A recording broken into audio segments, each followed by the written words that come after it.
નમસ્કાર. આજે આપણે 13મું ચેપ્ટરનું સ્વાધ્યાય ગણીશું. 13.2 ના કેટલાક એક્ઝામ્પલ ભણીએ. નળાકાર વિશેની વાત છે તો નળાકારના આપણે બંને સૂત્રોનો અભ્યાસ પહેલા પણ કરી ચૂક્યા છીએ. નળાકારની વક્ર સપાટીનું ક્ષેત્રફળ છે આપણી જોડે 2 pi r h. r એટલે એની ત્રિજ્યા છે, h એટલે એની ઊંચાઈ છે. એના સિવાય પણ આપણે ભણ્યા હતા નળાકારનું કુલ પૃષ્ઠફળ. એનું સૂત્ર છે 2 pi r કૌંસમાં r plus h. આ બંને સૂત્રોનો આપણે અભ્યાસ પહેલા પણ કરી ચૂક્યા છીએ. તો આ બંનેનો જ ઉપયોગ કરીને આપણે કેટલાક એક્ઝામ્પલ ગણવાના છે. તો સ્વાધ્યાયનો પહેલો જ એક્ઝામ્પલ છે જેની અંદર લખેલું છે કે નળાકારની ઊંચાઈ 14 સેન્ટીમીટર છે જ્યારે એની વક્ર સપાટીનું ક્ષેત્રફળ 88 સેન્ટીમીટર સ્ક્વેર છે. તો ઈ નળાકારનો વ્યાસ શોધો. તો હવે આમાં આપણને દેખાય છે વક્ર સપાટીનું ક્ષેત્રફળ છે એટલે કે આ ભાગ આપણને આપેલો છે. તો નળાકારની વક્ર સપાટીનું ક્ષેત્રફળ આપણને આપેલું છે 2 પાઈ. પાઈ ની કિંમત આપણે કેવી રીતે લઈશું? તો પાઈ એટલે 22/7 અથવા તો 3.14. એ આપણને 3.14 ના હોય તો આપણે કેટલા લઈશું એનું ક્ષેત્રફળ? 2 પાઈ ની કિંમત છે આપણી 22/7 અથવા તો 3.14. r એટલે ત્રિજ્યા છે, h એટલે એની ઊંચાઈ છે. તો આપણે એનો જ ઉપયોગ કરીએ. અહીંયા વક્ર સપાટીનું ક્ષેત્રફળ છે તો કે નળાકારની વક્ર સપાટીનું ક્ષેત્રફળ બરાબર સૂત્ર મૂકી દઈએ 2 pi rh. વક્ર સપાટીનું ક્ષેત્રફળ આપેલું છે આપણને 88 સેન્ટીમીટર સ્ક્વેર એટલે આપણે 88 મૂકીશું. 2 પાઈ ની જગ્યાએ 22/7. ત્રિજ્યા આપણી જોડે નથી અને h આપણી જોડે છે કેટલો? 14 સેન્ટીમીટર. છેદ ઉડાડ દો 7 2 14. હવે અહીંયા r નથી, વ્યાસ શોધવાનો છે આપણે. તો વ્યાસ શોધવો હોય તો આપણે ત્રિજ્યાની જરૂર પડશે કારણ કે વ્યાસ એટલે શું થાય? ત્રિજ્યાના બમણા. ત્રિજ્યા આપણે શોધીશું કેવી રીતે? તો અહીંયા 88 છે. r ને આપણે કરતા બનાવી, બાકી બધી જ કિંમતો આપણે આ બાજુ લઈએ તો અહીંયા 2 જે છે એ આવશે નીચે ભાગાકારમાં, 22 પણ ભાગાકારમાં જશે અને 2 પણ સીધા જ ભાગાકારમાં. અહીંયા વધે છે ત્રિજ્યા r. તો કેટલા થશે? 22 દુ 44, 44 દુ 88. ઉપર પણ 88, નીચે પણ 88. બધું જોડી જાય તો શું થાય? 0. સરવાળા બાદબાકી થતી હોય તો 0 થાય. અહીંયા ગુણાકારમાં છેદ ઉડી જાય છે માટે r બરાબર 0 નહીં પણ r બરાબર 1 સેન્ટીમીટર જવાબ આવશે. પણ આપણો જવાબ આ નથી. 1 સેન્ટીમીટર આપણો જવાબ નથી. આપણે શોધવાનો છે નળાકારનો વ્યાસ. તો માટે નળાકારનો વ્યાસ બરાબર વ્યાસ શું થાય?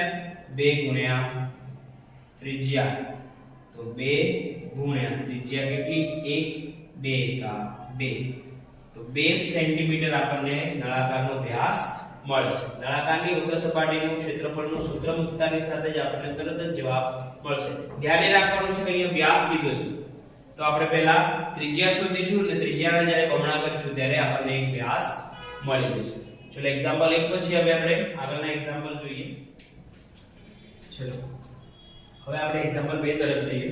એક્ઝામ્પલ 2 છે 1 મીટર ઊંચાઈ અને 140 સેન્ટીમીટર વ્યાસ વાળી એક બંધ નળાકાર ટાંકી બનાવવાની છે. અને બનાવવા માટે કેટલા ચોરસ મીટર પતરાની જરૂર પડશે એ આપણે શોધવાનું છે. તો નળાકાર જ્યારે આપણે શોધીએ છીએ, ધારો કે આ આપણી બંધ નળાકાર ટાંકી છે તો એની જે ઊંડાઈ બનશે એ જ એની ઊંચાઈ બની જાય છે. એટલે 1 મીટર શું આવશે? એની ઊંચાઈ h બરાબર 1 મીટર. 140 સેન્ટીમીટર શું છે એનો વ્યાસ? તો આપણે ત્રિજ્યા શોધવા માટે શું કરવું પડશે? 140 સેન્ટીમીટર ભાગ્યા 2. કેમ? તો વ્યાસ છે 140 એટલા માટે ત્રિજ્યા શોધવી તો એના અડધા કરવા પડે એટલે 140 ભાગ્યા 2 એટલે જવાબ આવી ગયો 70 સેન્ટીમીટર. પણ માપ જુઓ આ કેટલામાં છે? મીટરમાં. તમારે શેમાં શોધવાનું છે? ચોરસ મીટરમાં. તો આપણે બધા કિંમતો મીટરમાં હોવી જોઈએ. અહીંયા 70 સેન્ટીમીટર છે તો એને મીટરમાં ફેરવવા શું કરવું પડે આપણે? તો એને 100 વડે આપણે ભાગવા પડે. તો મીટરમાં થાય 0 0 ઉડાડો 1 પોઈન્ટ કાપી દો તો 0.7 મીટર આપણી ત્રિજ્યા આપણને મળે છે 0.7 મીટર હાઈટ આપણને મળે છે 1 મીટર હવે આગળ જોઈએ તો કે બંધ નળાકાર ટાંકી છે તો કયું સૂત્ર વાપરવાનું વક્ર સપાટીનું વાપરશો કે કુલ પૃષ્ઠફળ વાપરશો તો જો વક્ર સપાટીનું ક્ષેત્રફળ તમને જ્યારે કહેશે ત્યારે તમે શું શોધી રહ્યા છો તો કે આ ખાલી એની સપાટીનું જ માપ આપણે શોધી રહ્યા છીએ પણ જ્યારે વર્તુળ હોય છે ઉપરની જે બે બાજુ ખુલ્લી મૂકે છે આપણો ત્યારે જો બંધ નળાકાર હોય તો આપણે હંમેશા એનું કુલ પૃષ્ઠફળ જ શોધવામાં આવશે ખાલી એની બાજુઓની જ વાત હોય તો એ વક્ર સપાટી છે પણ અહીંયા ઉપરનું ઢક્કણ પણ વાકેલું છે તો બંધ છે તો એના માટે ઉપરના પણ શોધવું પડશે એટલા માટે આપણે કુલ પૃષ્ઠફળ તરફ જઈશું તો નળાકારનું કુલ પૃષ્ઠફળ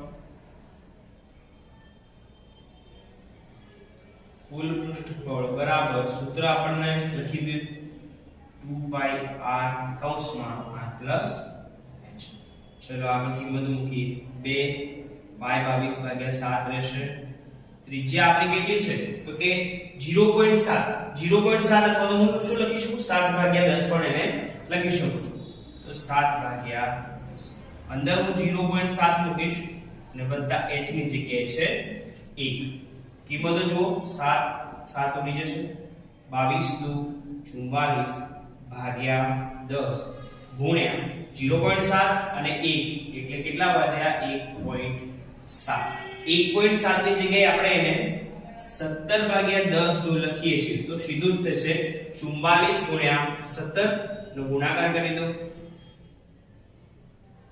7 * 28 અને 30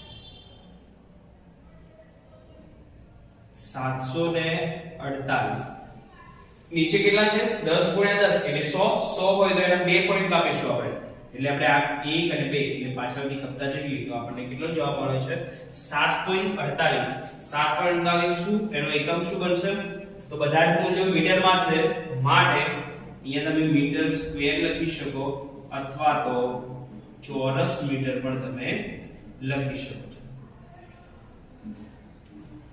આપણને આપણો જવાબ મળી ગયો છે તો સૌથી પહેલા ધ્યાન એ રાખવાનું છે કે આ જે મૂલ્યો છે એ મૂલ્યો બધા સમાન હોવા જોઈએ જો સેન્ટીમીટરમાં હોય તો બધા સેન્ટીમીટરમાં લઈ લો અથવા તો બધા જ મીટરમાં લઈ લો એટલા માટે આપણે એક વ્યાસ આપ્યો તો આપણને એનું ખાસ ધ્યાન રાખવાનું કે વ્યાસ હોય તો તમારે ત્રિજ્યામાં ફેરવવા જ પડશે અને ત્રિજ્યામાં ફેરવી અને પછી જ્યારે આપણને એનું સૂત્ર મૂકીશું તો આપણને આપણો જવાબ મળે છે તો આપણે આગળ હવે ત્રીજા એક્ઝામ્પલ તરફ જઈએ ચલો એક્ઝામ્પલ 3 ની અંદર 77 સેન્ટીમીટર લાંબી એક પાઇપ છે અંદરથી એનો વ્યાસ 4 સેન્ટીમીટર છે અને બહાર એક બીજી પાઇપ છે એનો બહારનો વ્યાસ છે 4.4 સેન્ટીમીટર તો પહેલો પ્રશ્ન છે અંદરની વક્ર સપાટીનું ક્ષેત્રફળ શોધો તો અંદરની વક્ર સપાટી માટે આપણે જોઈએ h કેટલા છે જે લાંબી પાઇપ છે પાઇપ લાંબી છે એટલે એની હાઈટ પણ કેટલી થશે 77 જ છે તો 77 સેન્ટીમીટર એની હાઈટ હશે વાત કરી દઈએ એની ત્રિજ્યાની તો r બરાબર કેટલા થશે અંદરનો વ્યાસ 4 છે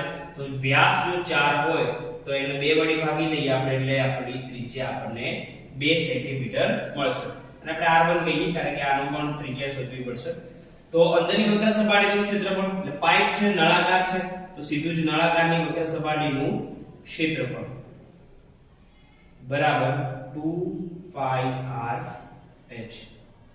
2 ગુણ્યા પાઈ એટલે 22/7 ત્રિજ્યા આપણી 2 h ની જગ્યાએ આપણે લખીશું 77 છેદ ઉડી જશે 11 સીધા 77 22 * 44 * 88 ગુણ્યા 11 કેટલા થાય 88 ગુણ્યા 11 તો 8 8 0 8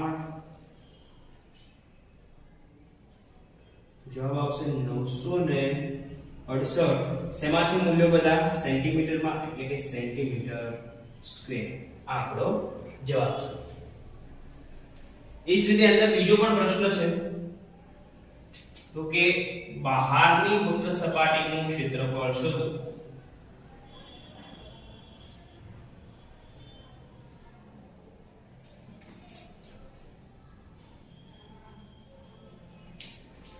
તો બહારની વક્ર સપાટી માટે આપણે ઊંચાઈ તો એટલી જ રહેશે એનો ત્રિજ્યા બદલાશે બહારનો વ્યાસ 4.4 હોય તો એની ત્રિજ્યામાં ફેરફાર થશે એટલે h બરાબર તો h 77 સેન્ટીમીટર, પણ ત્રિજ્યામાં ફેરફાર થાય. ત્રિજ્યા હતી 4.4, વ્યાસ હતો એને 2 વડે ભાગશો એટલે આપણને જવાબ મળશે 2.2 સેન્ટીમીટર.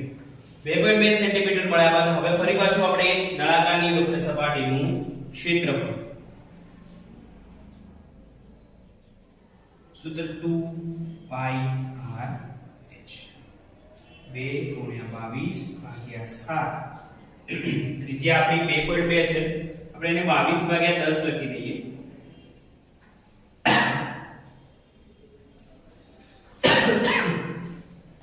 હવે આપણે છેદ ઉડાડીશું 77 7 11 77. હવે આપણે આનો ગુણાકાર કરી દઈએ. 22 દુ 44, 22 અને પેલા 11 તો 44 22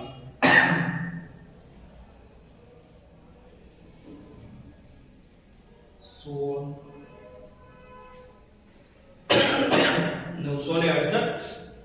11 વડે એને પણ ગુણવા પડશે આપણે.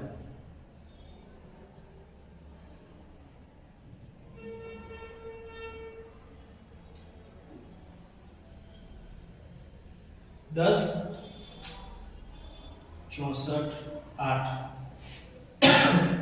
ભાગાકારમાં 10 છે તો એ 10 નો આપણે 1 પોઈન્ટ કાપીશું અહીંયા સેન્ટીમીટર સ્ક્વેર. શું કર્યું આપણે? બહારની વક્ર સપાટીનું ક્ષેત્રફળ એમાં હાઈટ હતી, જે વ્યાસ હતો એના અડધા કરીશું 2.2, સૂત્ર મૂકીશું, આપણે આપણો જવાબ મળે છે 1064.8 સેન્ટીમીટર સ્ક્વેર. આના પછી પણ અંદર ત્રીજો એક પ્રશ્ન આપેલો છે, એના વિશે આપણે જોઈ લઈએ. ત્રીજો પ્રશ્ન છે કે એનું કુલ પૃષ્ઠફળ શોધવાનું છે. જ્યારે આપણે નળાકાર લઈએ છીએ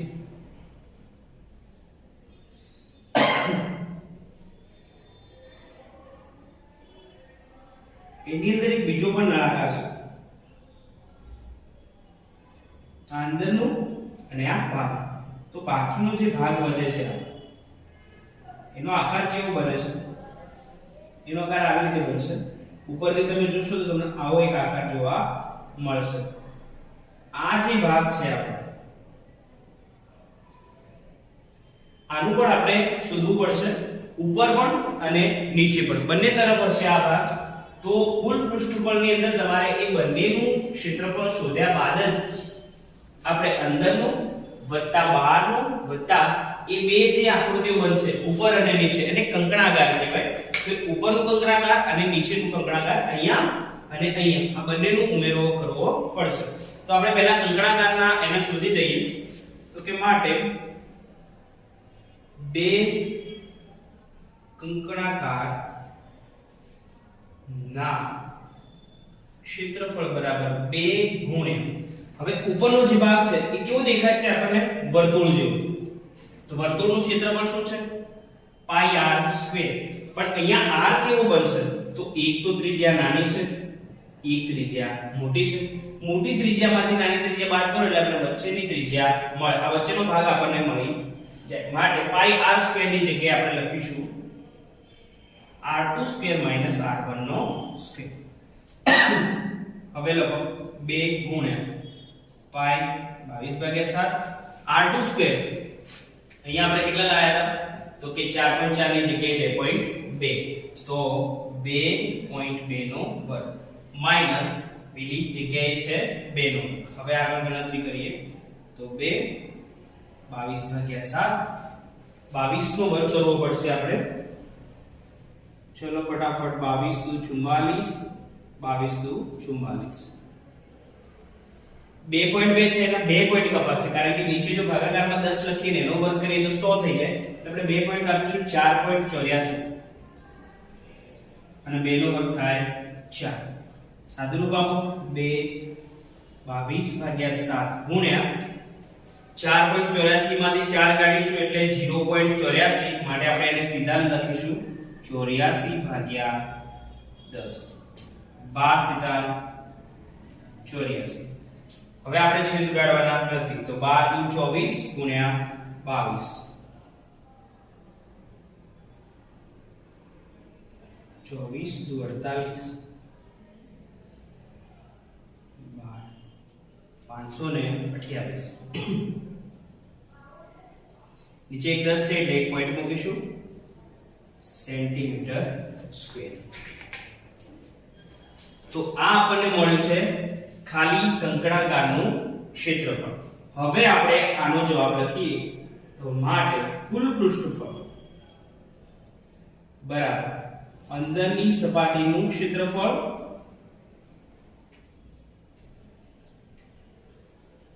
વત્તા બહારની સપાટીનું ક્ષેત્રફળ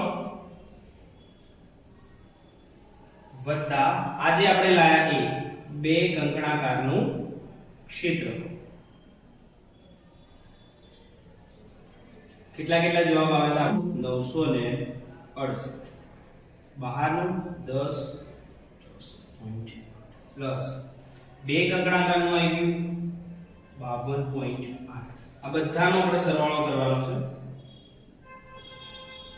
10 64.8 52.8 8 16 10 અને 5 15 6 6 12 13 5 18 9 ને 10 આપણને જવાબ મળશે 2085.6 સેન્ટીમીટર સ્ક્વેર. આ આપણને આપણું કુલ પૃષ્ઠફળ મળે છે. તો આપણે શું કર્યું જે પ્રમાણે માંગ્યું તે પ્રમાણે અંદર 12 કુલ પૃષ્ઠફળ માટે અંદરનું પણ શોધવાનું છે બહારનું પણ શોધવાનું અને ઉપર જે કંકણાકાર બને છે એક ઉપર હશે નળાકારના અને એક નીચે હશે એ બંનેનું ઉમેરો કરી અને પછી આપણે કુલ પૃષ્ઠફળ મેળવી શકીએ છીએ. તો આ રીતે આપણે એનું કુલ પૃષ્ઠફળ મેળવીએ. પછી આપણે 3 એક્ઝામ્પલ ગણ્યા છે ઈઝી હતા. આ દાખલાને તમારે એક બે વાર ગણવો જ પડશે કારણ કે મોટો દાખલો છે થોડો. તો એ રીતે ગણશો તો તમને ઝડપથી આવડી જશે. આજે આપણે વિડિયોને આટલા સુધી જ રાખીએ છીએ.